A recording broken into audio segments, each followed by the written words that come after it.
This is Holden's new flagship, the American-made Acadia 7-seat SUV, sold stateside as a GMC.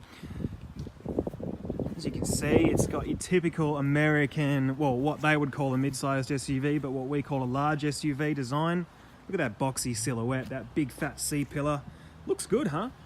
I particularly like the muscular rear haunches. Australians tend to gravitate towards American designs. Consider the success of the Ford Mustang, if you will. So this should tick those boxes. I'll give you a look at the inside of the cabin. First from the back seats. These back seats are really cool. You've got 2 USB points, your own climate controls, a 1-litre bottle storage area here, vents in the roof, reading lights. The seats slide and recline, and this is the base model from $46,990, so pretty well equipped. I'll bring you around the front, show you the interior.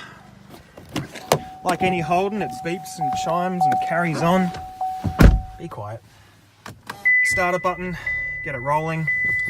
This has Holden's new infotainment system, which is really good. God, that beeping's annoying. Go back to the home menu. So you've got nav. Takes a bit of time to load, unfortunately. Pinch and swipe and zoom, just like your smartphone. It's a pretty slick screen once it's all loaded, though I said it does take a bit of time to load. Here's the rear camera. You can see our videographer Igor there. Different views, that's for parking, or pitching a trailer, I should say. That's the overhead view. Full climate control. Good attention to detail here. The company's made a bit of effort, some faux wood, some silver trims, lightens the ambience. In typical General Motors fashion though, the quality of some of these plastics just doesn't compare to something like a Mazda.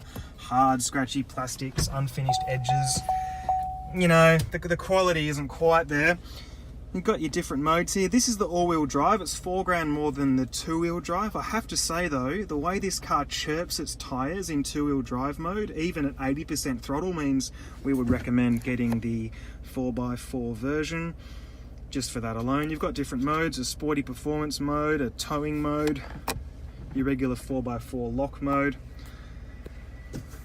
Now, in terms of the way this car drives, well, it's got a 3.6 litre V6 petrol, sort of shared with the ZB Commodore. Slightly different state of tune, there or thereabouts with the Toyota Kluger. Cylinder deactivation and idle stop, which is really smooth around town. Keeps the fuel use at around the 9 litre every 100k mark, which isn't bad. A diesel would be nice, but you know, most of the American SUVs of this sort, your Pathfinders, your Kluger, your CX-9 don't come with a diesel either, so no real complaints there. The Holden engineers have had their wicked way with it underneath, so it's got locally tuned suspension, locally tuned steering, and it's pretty good. It handles our roads as well as most Holdens. That's one thing that the cars they make rarely do wrong. Nice compliant suspension. This being the base model has chunky tyres with high sidewalls, so really good insulation from sharp hits.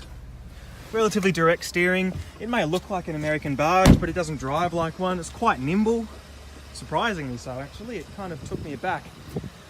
Right, so there is a look at the Acadia LT, $46,990 as an all-wheel drive. In a lot of ways our pick.